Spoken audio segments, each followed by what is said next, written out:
The video you're about to watch is all about aligning your brake caliper with your brake rotor absolutely perfectly to ensure they don't rub and you also get the optimum braking performance. What I'm about to show you in this video is not something you'll do as a home mechanic, but I think it's important that you know about it so that when you go to your bike shop with a problem, you know what to ask for and what to expect from that bike shop. All right, let's get into it.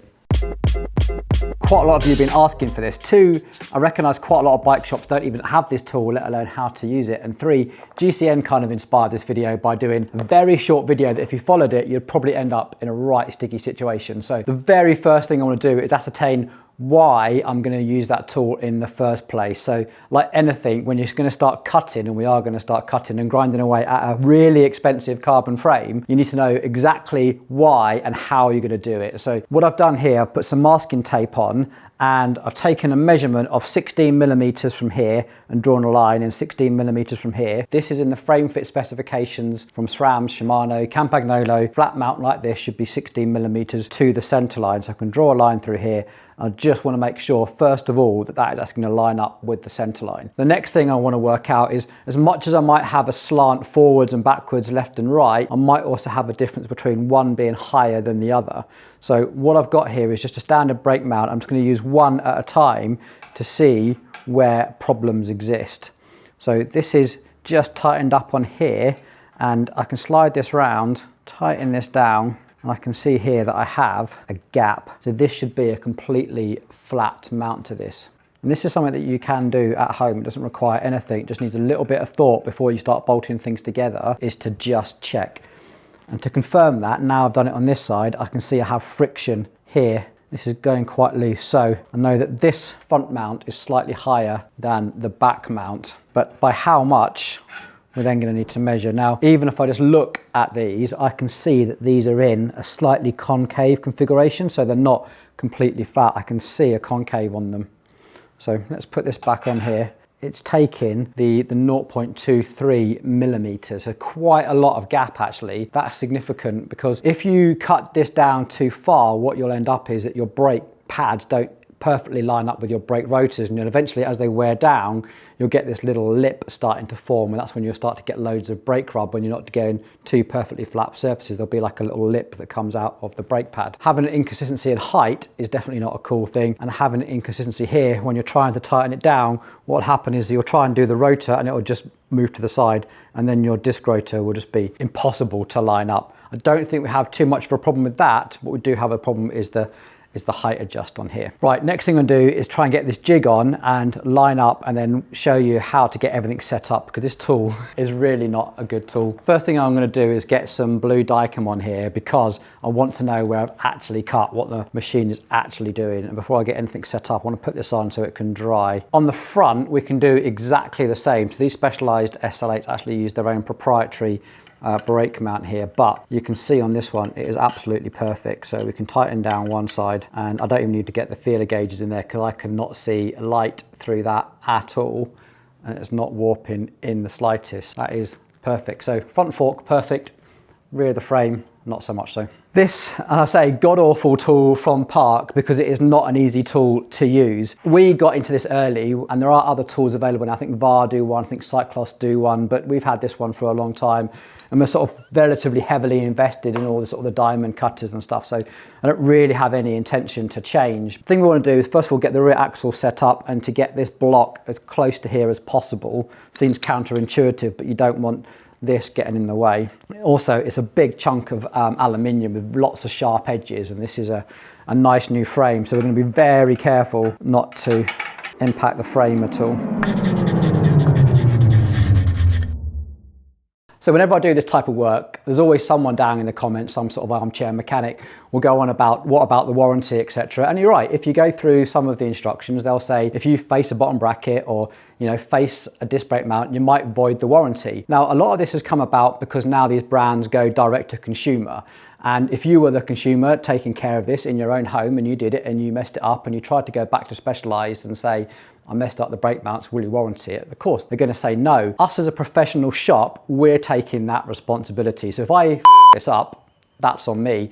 I'm taking the risk because I'm happy to do so. Customers come to see me because they want this level of service. They don't want to be documenting it, going back to Specialized and saying your brake mounts aren't flat, you're going to send it away to them and they're going to correct it. That's not why these customers come to us. If I'm not happy doing a job, I won't do it. It's as simple as that. If something looks fragile, too risky, or is too far out, then yeah, right, we will warranty it and we'll say, I'm sorry, that's not for us to touch. Was one question, is me facing this going to void the warranty if a chainstay cracks?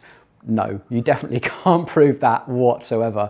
I think that'll definitely be fought out in the small claims courts. But one thing I do know for certain, that when you're dealing with nearly every single manufacturer, they will fight warranties tooth and nail. So this is definitely up to the customer. Most people that come to see us are here because they want a perfectly built bike where the disc brakes aren't going to rub, the bottom brackets aren't going to creak, and they trust me to do the job. If I get it wrong, that's on me. Hope that's tidied things up for you. Let's get into it. So this is set to 142 millimeters. Tighten that down and clamp the axle bolt up. Essentially what we're creating is a series of known 90-degree angles. So we've got this perpendicular axle running with this. We now know that this is 90 degrees. This is running on a bushing. Our next part of this is our cutter. In the box, you've got these two little grommets here. Now, you can use these as another sanity check as to any sort of concaveness. Now, what you need to do is get these located and push down, and we're looking for any sort of gap that you can see. So as you add pressure, if this is rocking at all, you're definitely going to have a problem. This is actually pretty good. You might remember the last one we did, we had a mighty big gap here, which meant that when we tightened the bolt down, the whole caliper would slip this direction. So with these in place, we know that we've got these two flat surfaces. I'm going to use this to position on the bottom here and start to tighten everything down. You can see now why we've put this big chunk of metal on this side. And you can see now why people absolutely hate this tool, because it is a real fiddle and it is so easy to get wrong. Part of my motivation for making this video is I get loads of customers down in London and the southeast who have problems with their brakes rubbing the whole time, and they reach out to us and say, can you recommend any bike shop in London that will do this job? Normally I just say, no, I'm sorry, I don't know. But recently I just rang around and I tried 5 bike shops in London, ones that I thought would look pretty respectable, i.e. they sold Pinarellos and Cervelos and all those high-end bikes. Most of them said they didn't even own a tool that would do this. One said that they did have a tool how to do this and they could not figure out how to use it properly. So hopefully guys, if you're watching, this will help. But really, if you're selling bikes, you should have this tool in your inventory. There really is not an excuse. So what I've done here, I've just tightened this bolt up here. And as you see, I've done that. This is lifted. So now what I need to do is make sure this all goes flat again. And what I've encountered here now is that this is now not going to go low enough. So what I'm going to do is pull all this off and turn this bushing assembly around. So we now have a whole series of good tight 90-degree angles giving us that reassurance. And that's when we can tighten this one down. And this is the one that's really key to it. This is now going to set this 90-degree angle, that 90-degree angle that we can work off. So this is the key one. After that, this just slides up. We remove these. Quick sidebar, I know loads of you are going to ask how much this costs. Well, what you're seeing in this video is obviously cut down, edited, but all the time it took me to check and measure both the front and the back, and what you've seen on this video is about 45 minutes to an hour's job. Now we would charge that by the hour. We don't normally charge a tooling cost, so sometimes you might be an upcharge because you're putting significant amount of wear and tear on very, very expensive tools.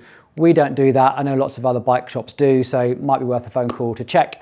So there we go, back to it. Now, we're working with a carbon frame here, so we are going to be using the diamond cutters. This is what the diamond cutter looked like. The reason we're doing this is that carbon is really, really abrasive. And if you use a cutter like fitted on here, it will blunt it in absolutely no time. And these are actually quite expensive. These are about 60 quid.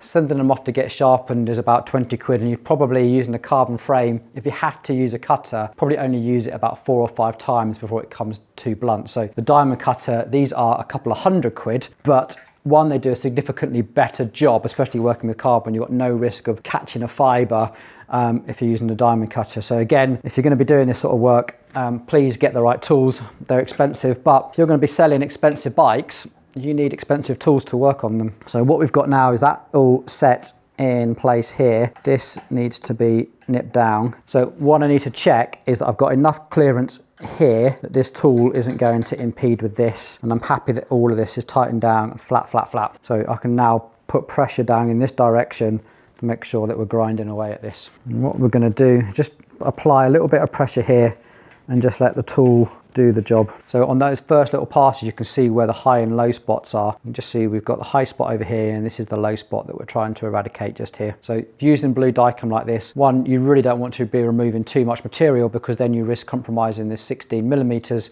but also you want to be removing enough material that you get back to what's known to be a perfectly flat surface. Getting there bit by bit. You can see it's only removing a tiny amount of material at any one time. Okay, so at this point here, this is where I would stop. Even though you can still see a little bit of blue dicam, I've got enough surface area on all sides of that hole so that when we're actually attaching a brake mount, it's actually going to be supported on all sides. So I know that much is flat. Okay, let's have a look at the other one. What you can see here is this gap's got smaller. Now, if I wasn't using the diamond cutter, you'd probably find that I need to move this entire section out a little bit further and rely on a slightly longer arm to make sure that this won't hit here again. But that's all good. Now, another thing you might have seen on YouTube where other mechanics put a big bolt through this and they use the power drill. Honestly, there is no need to do that at all. If you're using the cutters, sharp cutters on aluminium, this will work really well. If you're using the diamond cutters on carbon, you definitely do not need to use a power assisted on this whatsoever. You can see this is working perfectly well with hand pressure. That last one was pretty good because of how that's finished. So that is where I would stop, and now check with my brake mount again how we're doing. Cool. So what I've got here, we've still got a gap here. Now I know that this one is definitely flat, having removed a very minimum amount of material. I'm just going to remove a little bit of material on this one and see if we can get this to a flat surface this way as well. I think we're getting pretty close now. I'd be surprised if there's much of a gap there at all. 0.15 doesn't quite go. So one more little pass like that and we'll be about there. And I know that I'm getting pretty close now, so I'm not going to do as many turns. So that was a 0.05. That's 0.03, it's just touching there. I think 0.03 is a good enough of a result not to risk going too far, so pretty happy with that. It's always important to know when to stop with these things, because next thing you know, you'll be going too far in this one and then having to revisit that. 0.03 is definitely within tolerance. Now, the next thing we need to make sure is that, one, we haven't gone below this 16 millimeters. I'm pretty damn sure that I haven't, because we've been removing such a small amount of material. But if you want to be absolutely sure, you can just swing these around again, take your calipers, make sure that hasn't shifted at all, and you're still running at 16 millimeters. Now, the tolerance between that 16 millimeters is actually quite a lot. If you look at this, the tech docs, it's actually about 0.5 millimeter. So pretty confident that's all okay. And we now have a much better disc brake facings, hopefully, well, definitely will not rub now they're being sorted out. Okay, we are going to continue on with the rest of this build. I want to put together a whole how to do a perfect bike build. First job of that is going to do the ride wrap, but that's going to be in another video. So if you want to follow along as to how this bike is going to come together in the most perfect build possible, please subscribe to the channel and we'll see you on the next one.